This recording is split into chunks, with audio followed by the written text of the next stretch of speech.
When I was 17, my family moved into a brand new house. It was 2016, and I couldn't have been more excited. The house was everything we'd ever wanted. Spacious, bright, and beautifully designed. It had 2 floors, a modern kitchen, a cozy living room, and a basement. My parents let me pick my room, and I chose one of the 2 rooms in the basement. It had a larger closet and a private bathroom, which felt like a luxury. I imagined having friends over, watching movies, and turning it into my little retreat. The basement was split into 2 rooms, with a small living area and kitchenette. It was perfect, almost too good to be true. Max, my dog, usually loved following me everywhere, but when it came to the basement, he acted strangely. The first time I tried to take him down, he stopped at the top of the stairs, his ears back, tail tucked between his legs. He whimpered and wouldn't budge, no matter how much I coaxed him. I brushed it off his nerves, thinking he'd eventually adjust to our new home. The first few nights passed without incident, though Max still avoided the basement. He'd whine at the top of the stairs, begging me not to go down there alone. Then, things started to change. One day after school, I went to my room to change clothes. I walked toward my wardrobe and noticed the door was slightly open. I could have sworn I'd closed and even locked it that morning. An uneasy feeling crept over me, but I pushed it aside, assuming I must have left it open in a rush. A few days later, as I came home late, I found the basement door leading to the stairs was wide open. It was odd since it usually closed automatically. My parents thought it was just an issue with the latch, so I didn't question it. But the little oddities continued, sounds that could have been house settling or drafts but didn't quite feel right.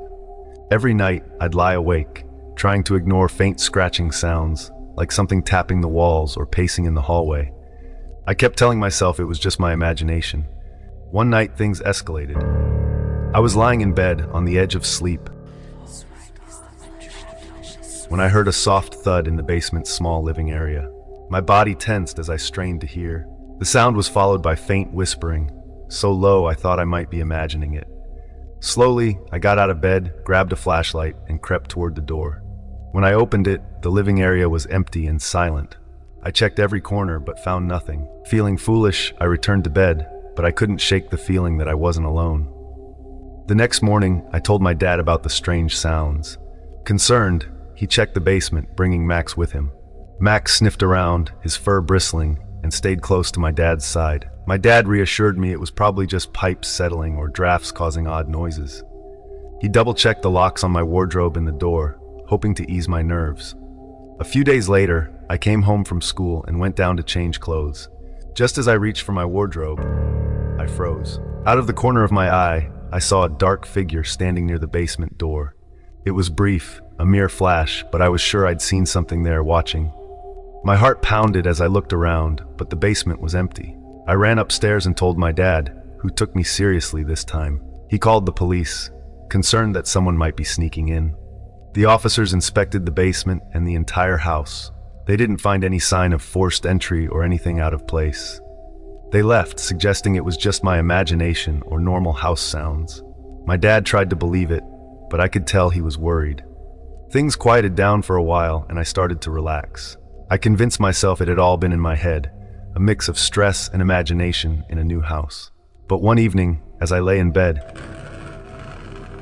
I heard it again, the scratching sound but louder, like nails dragging across the wall behind my headboard. I froze, heart racing as the sound continued, closer than before. Another day, after school, I headed down to my room. As I flicked on the light, something caught my eye. Near the door in the darker part of my room stood a shadow, a dark, human-like figure, tall and still. It didn't move, didn't sway, just stood there watching. My mind screamed for me to move, but I was paralyzed, unable to tear my gaze away. Cold fear washed over me, and somehow I found my voice, letting out a piercing scream as I ran upstairs to my parents' room. My dad grabbed a flashlight and rushed down to the basement, but found nothing, just like every other time. The basement was quiet and empty. My parents reassured me, but I could see the fear in their eyes. After that incident, my dad decided to call the police once more.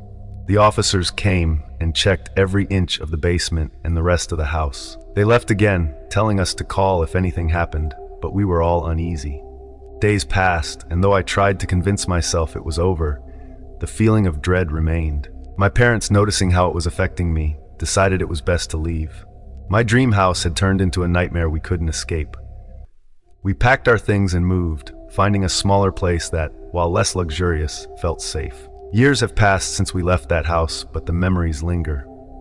I still wonder what it was that lurked in the shadows, haunting my every step. I'll never know, and maybe that's for the best.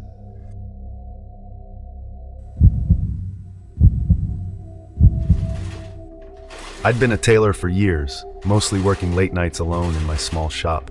It wasn't that I loved the dark hours, but I found the quiet helped me focus. So when I was hired to help with alterations for a company's new uniform rollout, I didn't think twice about accepting the job, even though they wanted me to work in the basement of their office. It was quieter than my shop, and they assured me I'd be left alone to work.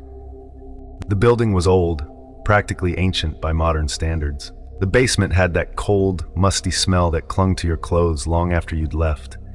It was dimly lit, too, with fluorescent lights that cast an eerie glow and buzzed incessantly. I'd work there alone in the evenings, with only the hum of the lights and the faint echoes of the office staff upstairs to keep me company. On my second night in the basement, I started to notice small things, insignificant at first, but strange enough to make me pause. My tools would shift slightly from where I'd left them, and a faint draft seemed to follow me around, no matter where I worked. I brushed it off, convincing myself it was just my imagination, or maybe a vent I hadn't noticed. After all, basements are naturally creepy, and I wasn't going to let some odd feelings ruin a good job. As the hours passed, I grew more accustomed to the odd atmosphere of the basement. But then, late into my shift one night, I heard a noise, a faint shuffling sound. It was so quiet I almost missed it, but something about it made me stop and listen. The sound came from the far corner of the room, where the shadows were thickest. I grabbed my flashlight and aimed it in the direction of the noise, but found nothing. I told myself it was just the building settling, or maybe some pipes creaking. Still, I couldn't shake the uneasy feeling it left me with. Then one night, I stayed later than usual. It was well past midnight, and I was alone in that basement, working on some final alterations when I felt it. A cold presence, almost tangible. I tried to ignore it, focusing on my work, but I could feel something or someone watching me. I'd turn around, only to be greeted by empty shadows. The silence felt heavier than usual, pressing down on me and filling the air with an oppressive weight. Just as I was finishing up, I saw something out of the corner of my eye. A figure standing in the doorway to a back storage room. My heart skipped a beat, and I quickly turned to get a better look, but there was nothing there. I could have sworn I'd seen someone, a dark figure just standing there, watching. But the doorway was empty. The next day, I mentioned the strange feeling and the shadows to one of the office workers. She gave me a nervous smile and told me that several years ago, a tailor had worked in that same basement, and he too had complained of strange happenings. He had claimed he wasn't alone down there, swearing up and down he'd seen shadows moving. He'd left the job after a few weeks, claiming he couldn't bear to be in the basement any longer. Hearing this didn't make me feel any better, but I had a job to do, so I went back that night, determined to finish what I'd started.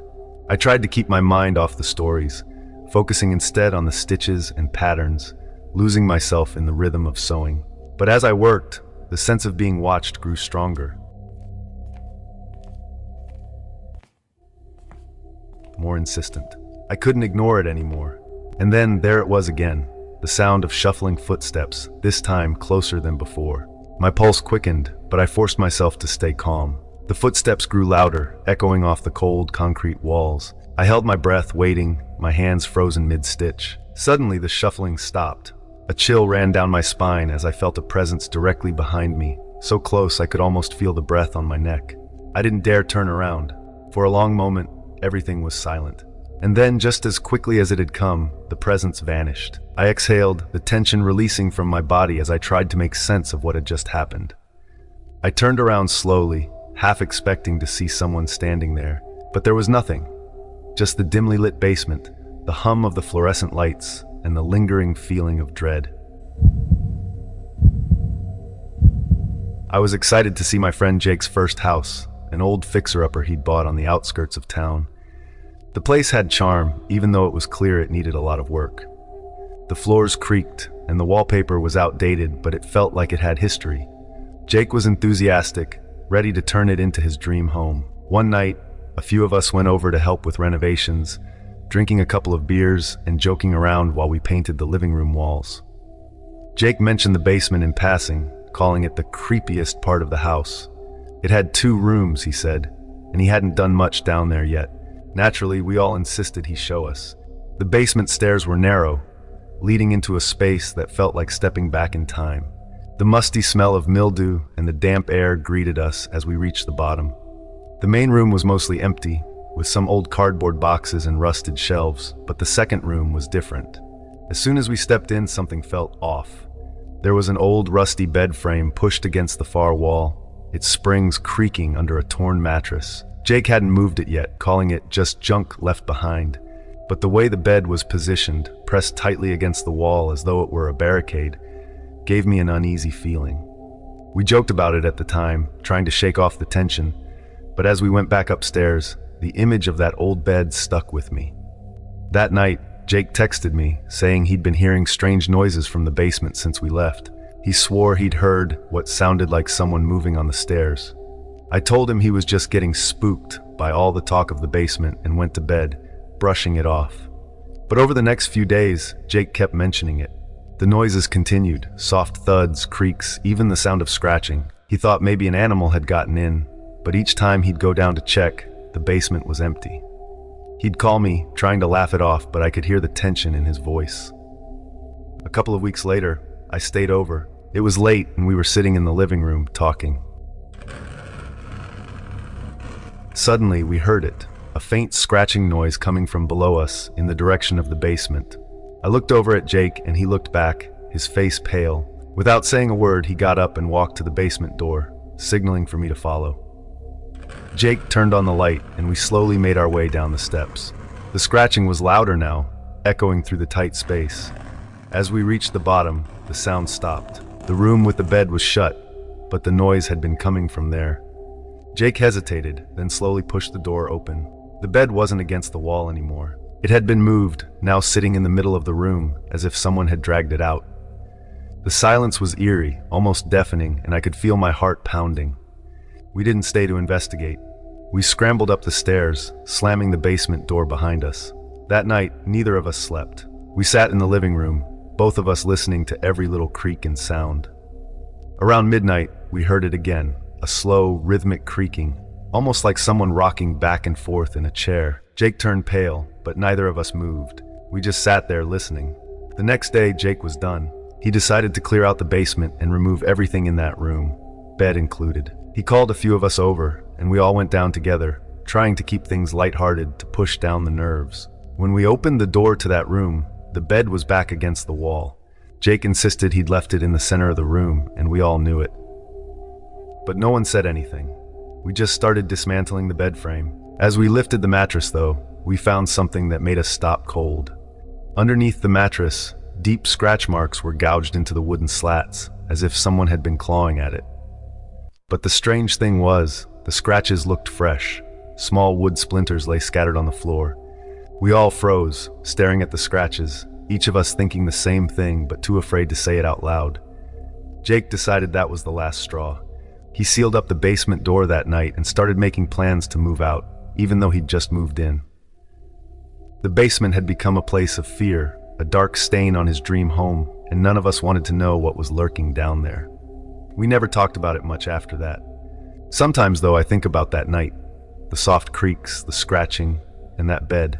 And whenever I pass that house, I get chills down my spine, wondering if whatever haunted that basement is still waiting in the darkness below.